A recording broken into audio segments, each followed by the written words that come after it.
YouTube, it's me, Mickey Envy, coming to you from the Magic City of Miami, and today I'm coming with a requested video of how I keep my ends healthy, and I'm gonna go ahead and call it retaining length. Now, when you're on a hair journey, that is something that most people are striving for, is to keep their ends healthy and to keep retaining their length, meaning that your hair continues to grow and grow and grow. And some people do it healthier than others. Certain methods work for some people, certain methods don't work for some people. So I'm going to talk about what has been working for me.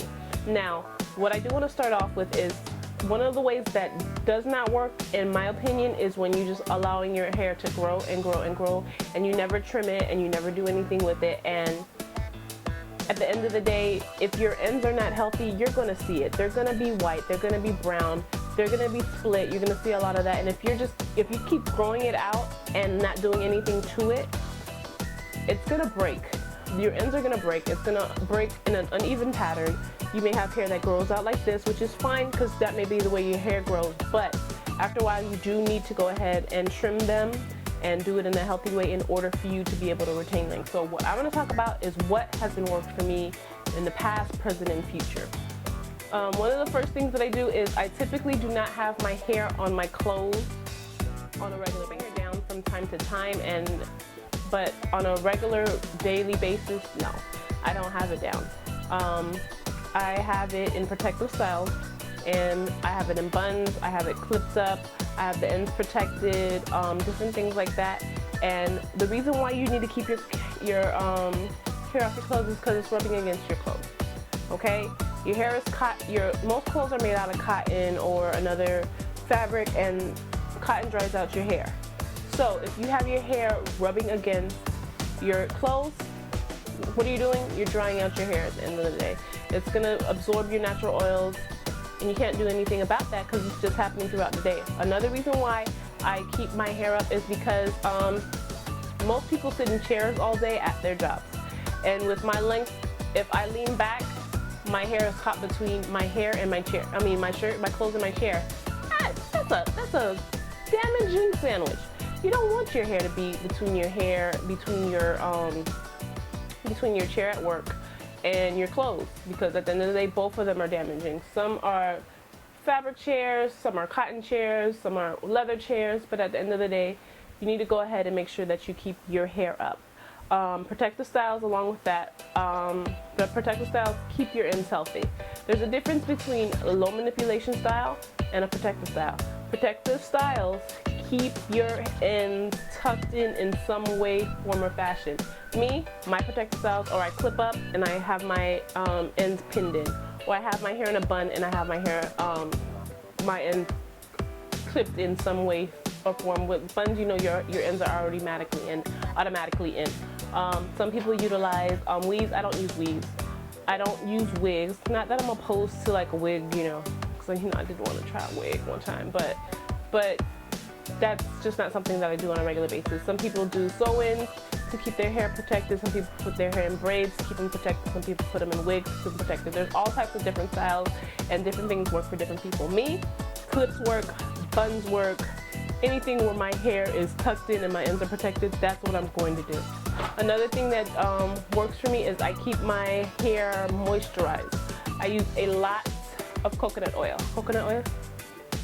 Turn back white. It's warm again in Miami.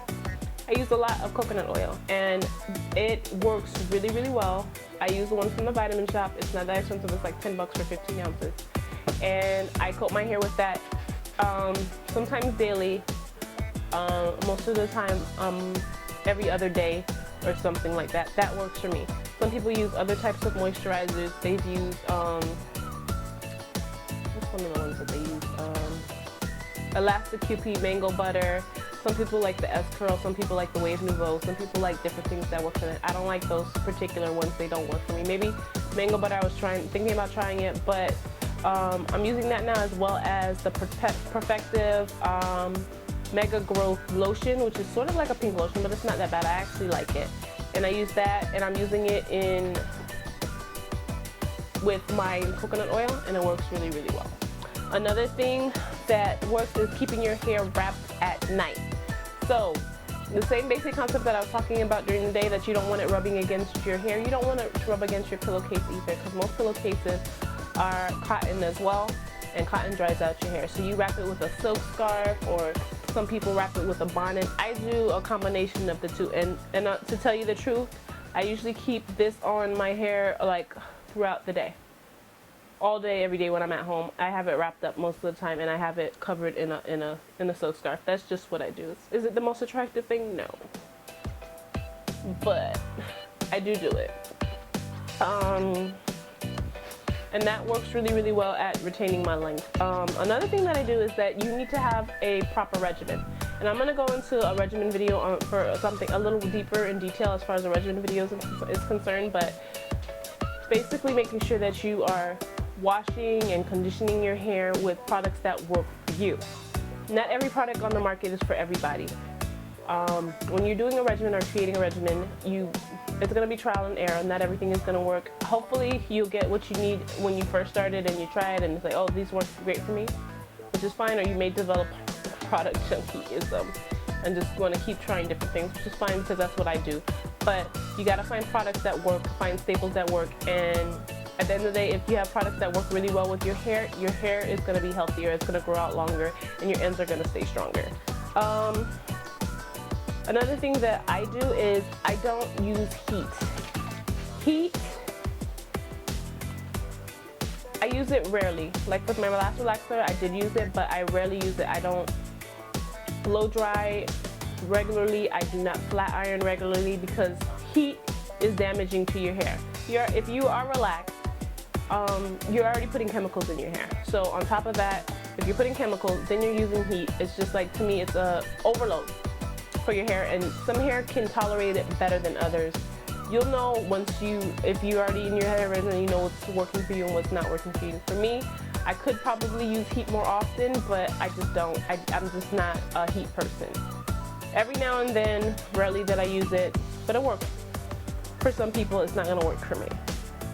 Another thing is, watch out for the styling products that you use. If you're using a lot of gel or that have alcohol in them that are not good for your hair, and a lot of different products that, styling products that just are not, they do the job, like they may keep your hair looking smooth or whatever, but at the end of the day, they're not really helping your hair, so you need to watch out, like those protein gels and things like that. Just watch out for those spritzes and things like that. Those are not good for your hair overall. So watch out with the type of styling products that you use on your hair. Read your labels, figure out what's good for you and what's bad for you, and what works for you and what doesn't work for you. But just make sure that the products that you use are good for your hair overall. Another thing that works for me is combing it out from tip to root. Because if you comb it out here, you can create breakage if you're just combing it out in the middle. And don't get me wrong, I do forget from time to time, and I do comb it out not the right way, but overall I do try to go ahead and comb from tip to root.